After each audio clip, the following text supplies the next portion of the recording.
Assalamualaikum warahmatullahi wabarakatuh. Bismillahirrahmanirrahim. Alhamdulillahi rabbil alamin. Allahumma salli wa sallim ala sayyidina Muhammadin wa ala alihi wa sahbihi ajma'in, amma ba'du. Fa inna asdaqal hadisi kitabullah wa khairal hadi hadi sayyidina Muhammadin sallallahu alaihi wasallam, wa syarrul umuri muhdatsatuha wa kullu muhdatsatin bid'ah wa kullu bid'atin dhalalah wa kullu dhalalatin finnar. Subhanaka la ilma lana illa ma 'allamtana innaka antal alimul hakim. Rabbi shrah li sadri wa yassir li amri wahlul 'uqdatam min lisani yafqahu qawli. Amin. Yang sama-sama kita hormati dan muliakan guru kita Ustaz Dr. Andes Haji Asman bin Haji Abdul Rahim, Ketua Masjid Al-Istiqomah, Ustaz Haji Asmari bin Kiai Haji Abdul Rashid Siddiq, bapak-bapak, ibu-ibu, remaja, hadirin jamaah yang dimuliakan oleh Allah. Alhamdulillah telah kita laksanakan kewajiban kita sholat subuh secara berjamaah, dilanjutkan dengan hadir di majelis ilmu. Mudah-mudahan rangkaian ibadah ini diterima dan dilipat gandakan pahalanya oleh Allah Subhanahu wa ta'ala. Melanjutkan kajian kita. Bismillahirrahmanirrahim. Qala al-mu'allif rahimahullahu ta'ala anhu, wa min a'zamil muhlikati ar-riya'u, wa qad samahu Rasulullah sallallahu alaihi wasallam bisyirkil asgari wasyirkil khafiyyi. Wa ma'na ar-riya'u talabul manzilati wa ta'zimi inda nasi bi amalil akhirah, kalladhi yusalli wa yasumu wa yatasaddaqu wa yahujju wa yujahidu wa yaqra'ul qur'ana liyu'zimahu an-nasu lidzalika wa yukrimuhu aw yu'tuhu min amwalihim, fadzalika huwal mura'i. Wallahu a'lam. Jamaah yang dimuliakan oleh Allah, lanjutan kajian kita tentang penyakit hati ini. Wa min a'zamil muhlikati, dan diantara dosa-dosa besar yang dapat membinasakan amal perbuatan kita dan termasuk juga dari penyakit hati adalah ar-riya'u, yaitu sifat riya.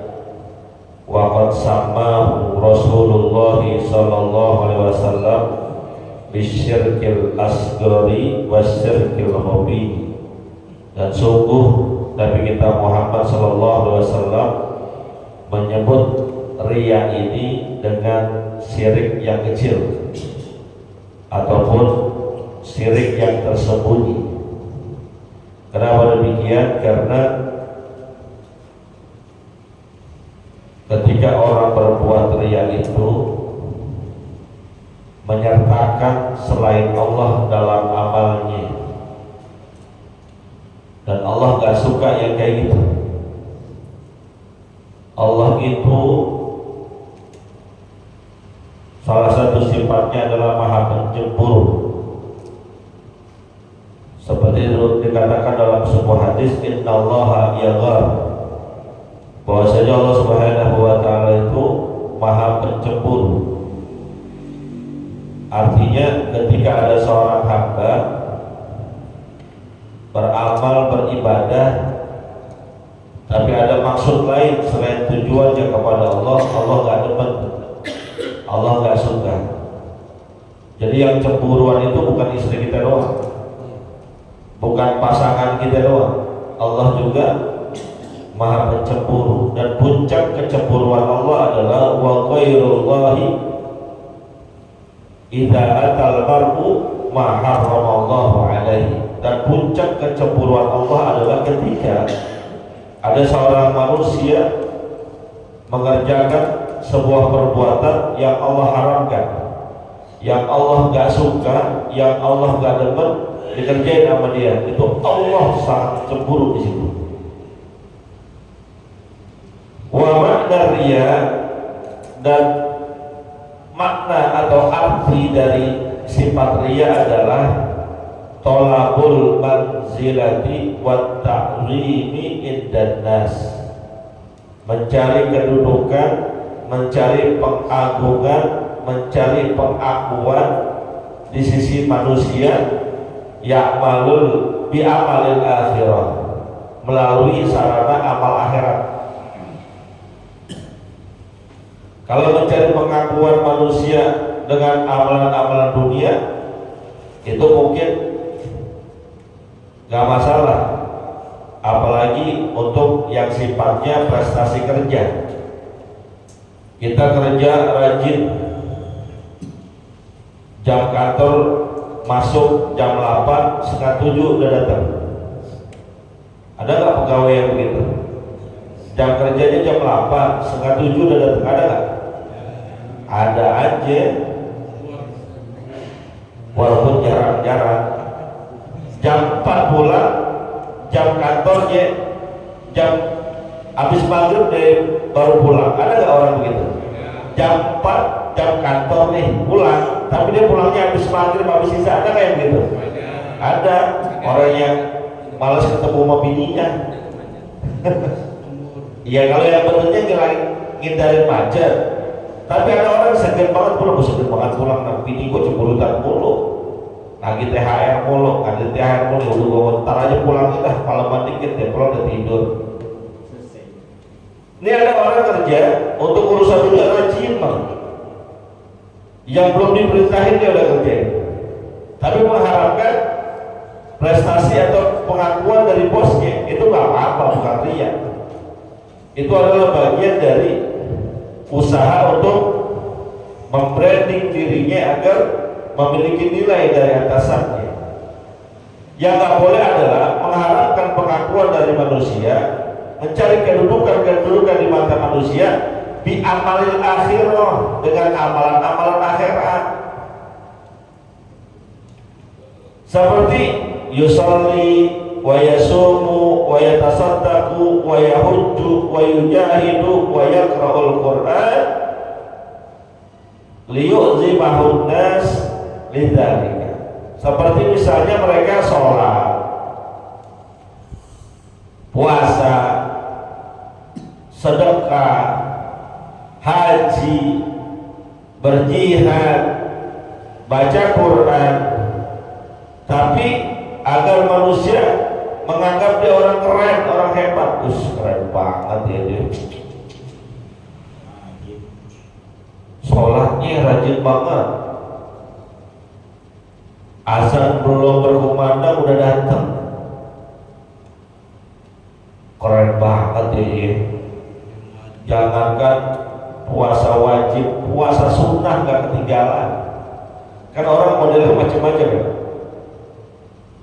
Jangankan puasa wajib, puasa sunnah aja gak ketinggalan. Senin Kemisnya dikerjain, Ayyamul Bidnya dikerjain, kadang-kadang puasa Daud, belum lagi puasa tanggal-tanggal tertentu, all dikerjain. Ada yang kerjainnya puasa wajib doang, ada, gak apa-apa.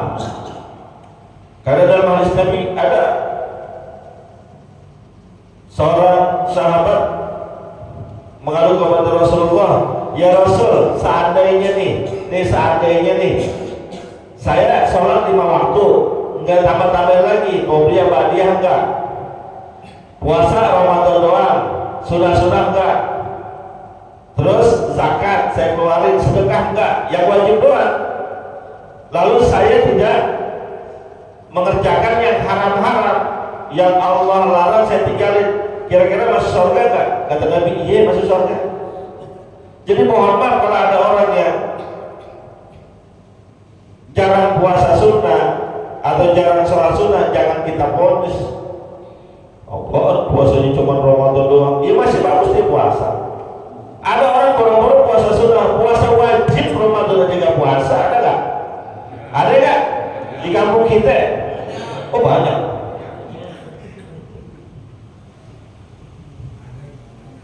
Saya kemarin dapat kiriman TikTok, ya emang saya pemain TikTok juga Pak, nggak apa-apa ya Pak. Lucu dan menggelikan dan merupakan pukulan. Ada postingan orang gila Pak, orang gila. Bajunya compang-camping, tampangnya kusut. Dia puasa, terus di shoot itu dia bilang begini nih, saya aja yang gila puasa, masa yang waras kagak? Begitu tuh. Ya Allah, ini pukulan telak banget nih. Nah orang gila aja mau puasa, lu yang waras gak puasa, nyari apa? Gila. Ya lebih gila daripada nah lu yang ngomong.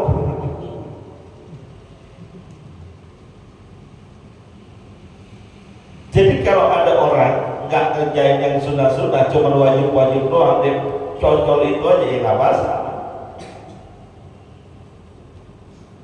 Dia sedekah, dia haji, dia jihad, baca Quran, agar orang bilang dia keren, orang bilang dia hebat. Sedekahnya ya luar biasa. Belum pernah cerita dia masukin kotak amal 10.000, belum pernah. Minimal gocap. Sedekahnya ya, uang lain, makanan lain. Kalau orang muji doang itu nggak masalah. Tapi emang yang masalah itu kalau dia ini yang ngamal ngarepin itu tuh, ngarepin pujian.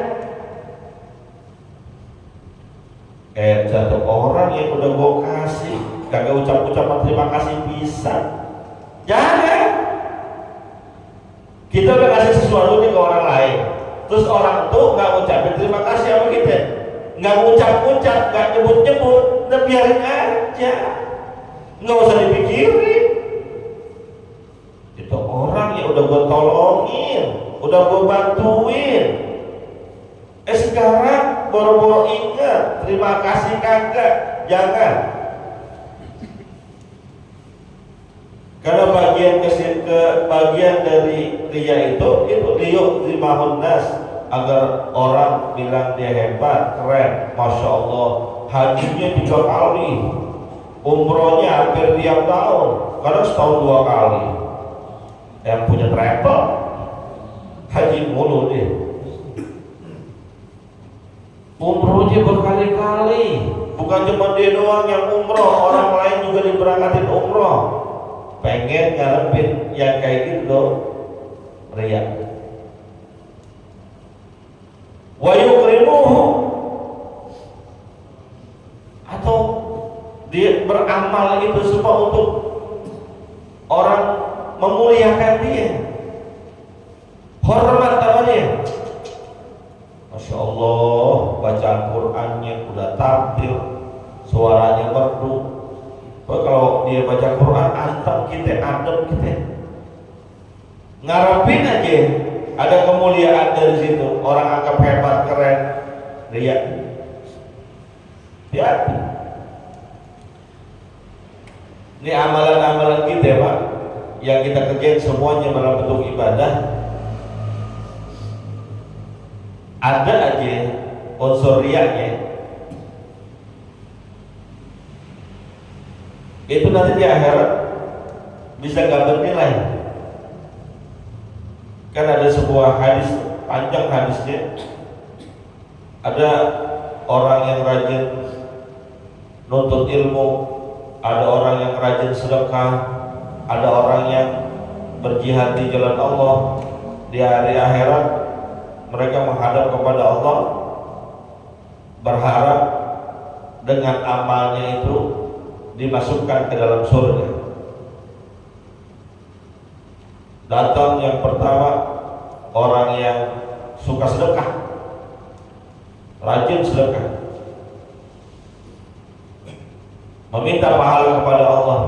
Lalu Allah cross check, Allah tanya para malaikatnya, bukan Allah nggak tahu, tapi memang bagian dari sebuah proses seperti itu. Allah Maha tahu. Ditanya kepada para malaikat, wahai malaikat, ini benar orang ketika hidup di dunia rajin sedekah? Iya ya Allah, rajin sedekah, pokoknya hampir tiap hari dia sedekah. Tuh kalau dia sedekah kira-kira tujuannya untuk apa? Ya dia mengharapkan bukan untukmu ya Allah, tidak mengharapkan pahala darimu, dia mengharapkan pujian-pujian dari orang-orang yang ada di sekitarnya. Lalu kata Allah, pujian-pujian itu udah dapat apa belum? Udah, ya udah, dicukupkan balasannya dengan pujian-pujian yang dia diterima dunia. Pahalanya nggak dapat, hanya dia mendapatkan pujian-pujian yang memang itu dia cari dengan amal perbuatannya. Selesai dia amalnya, sedekahnya yang banyak gak bermanfaat karena beramalnya bukan untuk Allah tapi untuk mendapatkan pujian. Yang kedua, didatangkan lagi orang yang rajin nuntut ilmu, rajin hadir majlis taklim. Ditanya kepada malaikat, wahai malaikat, ini orang benar rajin hadir majlis taklim, rajin nuntut ilmu? Iya, hampir tiap hari. Hampir tiap hari ya Allah, dia ngaji. Senin sampai Ahad ngaji terus kerjaannya, mau malam, mau siang, mau subuh. Terus dia nuntut ilmu itu mengharapkan apa? Apakah mengharapkan pahala dariku? Kata Allah, jawaban malaikat, enggak ya Allah, bukan karena ingin mendapatkan pahalamu dia hadir di majlis ilmu, cuma pengen dibilang orang alim, orang rajin. Hati-hati nih teman-teman, kan kita di luar Ramadan kan ngaji tiap hari, di luar Ramadan juga kan mengajar tiap hari. Lurusin lempeng niat kita, jangan amal yang udah kita bina bangun capek-capek, salah pasang niat, akhirnya nggak ada pahala. Maka kata Allah, kalau itu yang dicari dia didapatkan di dunia, maka aku nggak wajib untuk memberikan balasan pahala buat dia. Dia udah mendapatkan apa yang dia inginkan, dianggap orang baik, dianggap orang alim. Bahkan yang terakhir, orang yang berjihad di jalan Allah, berjuang di jalan Allah, berperang membela agama Allah, didatangkan di hadapan Allah. Lalu Allah tanya kepada malaikat, apakah benar dia berjihad? Benar, dan mati di jalanmu ya Allah. Apakah dia lakukan itu untuk mendapatkan penghargaan dari aku? Kata Allah, enggak ya Allah, dia beramal, berjihad, berjuang, pengen dianggap sebagai pahlawan, orang yang berani. Kata Allah, di dunia dia sudah disebut sebagai pahlawan, di dunia dia sudah disebut sebagai orang yang berani sesuai apa yang diniatkan, maka tidak berhak mendapatkan balasan dariku. Tiga-tiganya amal mulia gugur, nggak mendapatkan pahala. Oh, kalau gitu Pak Ustadz, mendingan daripada saya beramal nanti riya, mendingan saya gak usah beramal. Kotak amal lewati, ini ngisi lewat sih nama dia. Lu gak bakal ngisi kotak amal, kotak riya. Ntar aja gua ngamalnya, orang gak tahu gua ngamal. Lu kenapa jarang ke masjid sih? Jarang hadir majlis taklim? Kalau gua datang majlis taklim, takut dianggap ria. Kalau gua rajin ke masjid, takut dianggap ria. Jadi gua di rumah aja dah. Lu nggak umroh sih, nggak haji, nggak baca Quran, sengaja biar nggak dianggap ria. Gua sih baca Qurannya diem aja. Jadi kayak gini juga gak benar juga. Nggak rajin ke masjid, takut dianggap ria, nggak mau hadir majlis taklim, takut dianggap ria. Kata Imam Fudail bin Iyad, dikatakan tarkul amali khawfar ria, meninggalkan sebuah amalan karena takut ria, meninggalkan sebuah ibadah karena takut ria, itu ria. Hati-hati. Wal amalu li ajlihi syirkun. Tapi beramal karena ria itu merupakan syirik yang tersembunyi, syirik yang kecil. Serba salah kan? Ninggalin amal karena ria, beramal karena ria, sirkul hobi ataupun sirkul asghar. Lalu bagaimana? Ya sewajarnya, dan perbanyak doa agar hati kita lempeng, agar hati kita, perilaku kita selalu dalam bimbingan. Salah satu doa yang diajarkan oleh Rasulullah yang diamalkan oleh beliau, terutama sebelum salam ketika sholat. Kita kan sebelum salam tuh duduk tahiyat ya. Baca tahiyatnya apa? At-tahiyatul mubarakatuh, terus sampai kama sholaita ala sayyidina Ibrahim wa barik ala sayyidina Muhammad kama barakta ala sayyidina Ibrahim wa ala ali Ibrahim fil alamin innaka Hamidum Majid. Setelah itu jangan langsung salam. Kalau sholatnya normal ya. Kalau terawih sih terus salam dah. Oh, terawih mah nggak usah sampai situ, sampai Allahumma sholli ala sayyidina Muhammad wa ala sayyidina Muhammad cukup. Nih udah bil alamin innaka Hamidum Majid, tambahin.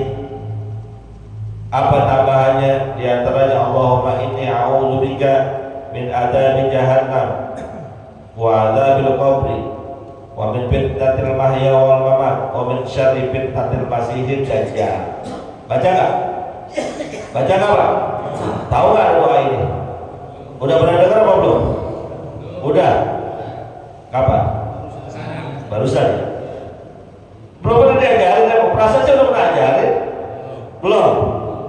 Ya udah, ntar saya tulisin Arabnya, Latinnya, artinya, hafalin. Terus salah enggak? Tambahin Allahumma firli bima qaddamtu wa ma akhartu wa ma asrartu wa ma a'lantu wa ma anta a'lamu minni antal muqaddir wa antal muakhir la ilaha illa anta. Baca enggak? Baca ya? Semua baca? Pernah dengar? Pernah tahu? Amali?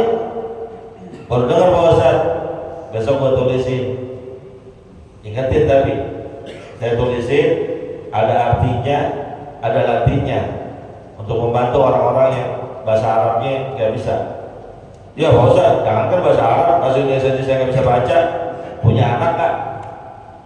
Punya, suruh bacain di depan ente, hafalin dikit-dikit, begitu cara ngapal. Dulu waktu MI, saya itu di MI itu sudah belajar hadis Arba'in Nawawiyah dengan Abu Yahya Salman. Suruh ngapalin gitu. Mulai kelas 2 MI udah suruh ngapalin. Itu cara ngapalnya ditulis dulu, satu papan tulis dipotong satu kata sampai hafal. Dari yang paling pendek la taktub parodada bilawan qala la taktub sampai yang paling panjang ya ibadi innakum ja'iun illa man utimun man atimun, terus sampai ke belakang ke bawah. Kita hafalin, berkahnya berasa sekarang. Nah, setelah itu salah enggak tambahin ya muqallibal qulub tsabbit qalbi ala dinik 3 kali.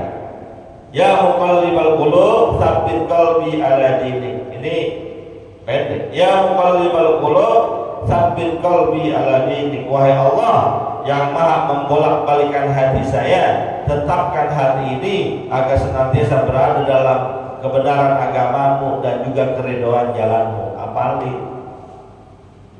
pendek kan? Bisa gak? Ayo baca bareng-bareng. Ya muqallibal qulub. Ya pada tidur ya? Ulang. Ya muqallibal qulub tsabbit qalbi ala dinik. Ya muqallibal qulub tsabbit qalbi ala dinik ya muqallibal qulub tsabbit qalbi ala dinik. Amalin ini. Saya mendapatkan ijazah ini dari guru saya. Beliau katakan orang yang mengamalkan ini insya Allah wafatnya dalam keadaan husnul khatimah. Amalin, jangan ambil doa. Mobil tuh gitu. Ya.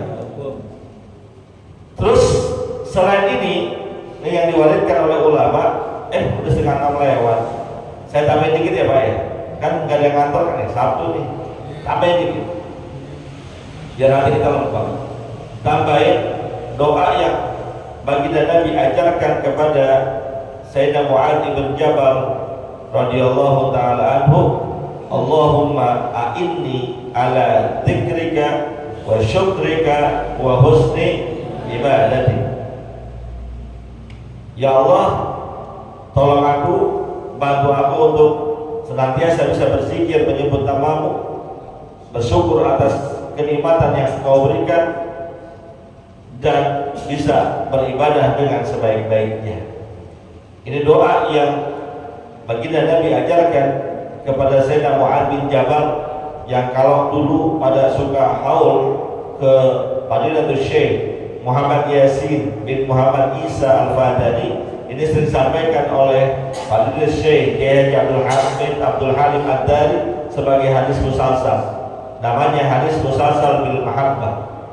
Digambarkan ketika itu baginda Rasul sallallahu alaihi wasallam berboncengan unta dengan sahabat Nabi bernama Mu'adz bin Jabal. Kata baginda Rasul, "Ya Mu'adz, inni uhibbuka." Labbaik wa sa'daik ya Rasulullah. Wahai Mu'adz, aku cinta kepadamu karena Allah. Kata Mu'adz, "Ya Rasul, aku sambut apa yang kau sampaikan." Diulang 3 kali. Setelah itu Nabi berpesan kepada Sayyidina Mu'adz bin Jabal, la tada'anna dubura kulli sholatin Allahumma a'inni ala dzikrika wa syukrika wa husni ibadatik. Jangan pernah kamu tinggalkan fi dubur sholat, pada belakangan sholat. Ini dubur ada 2 pengertiannya. Ada selepas sholat, ada sebelum salam. Dubur itu artinya belakang, bagian belakang kita. Makanya kemaluan ada kubul, ada dubur. Kemaluan belakang namanya dubur. Maka dubur itu diartikan, ada yang mengartikan selepas sholat, ada yang mengartikan sebelum salam di bagian belakang. Doa Allahumma a'inni ala dzikrika wa syukrika wa husni ibadatik. Pernah dengar doanya? Pernah mendapatkan ijazahnya? Amalin. Ada yang belum? Saya ulang, saya ijazahkan sebagaimana saya mendapatkan ijazah ini dari guru-guru saya. Saya pernah mendengar dari Abu Ya Kiai Salman, saya juga pernah mendengar dari Kiai Abdul Halim Ad-Dari. Saya juga pernah mendengar hadis ini dari Kiai Haji Muhammad Zakwan bin Kiai Abdul Halim Ad-Dari. Pernah juga mendengar hadis ini dari Kiai Haji Dr. Abdul Muhid Abdul Fattah. Saya juga pernah mendengar hadis ini dari Kiai Haji Syarifuddin Ibn Abdul Ghani. Ayuhal muslimun, inni uhibbukum, la tada'unna dubura kulli sholatin Allahumma a'inni ala dzikrika wa syukrika wa husni ibadati. Wahai kaum muslimin semuanya yang hadir di masjid ini, saya cinta kalian semua karena Allah, dan saya berwasiat, la tada'unna dubura kulli sholatin, jangan pernah tinggalkan sekali-kali. Ada nun taukid di sana, selepas sholat atau dubur sholat, kalimat doa Allahumma inni ala dzikrika wa syukrika wa husni ibadati. Saya ijazahkan doa ini untuk diamalkan kepada para jamaah sekalian sebagaimana saya mendapatkan ijazahnya dari guru-guru saya. Billahi taufiq wal hidayah. Al-Fatihah.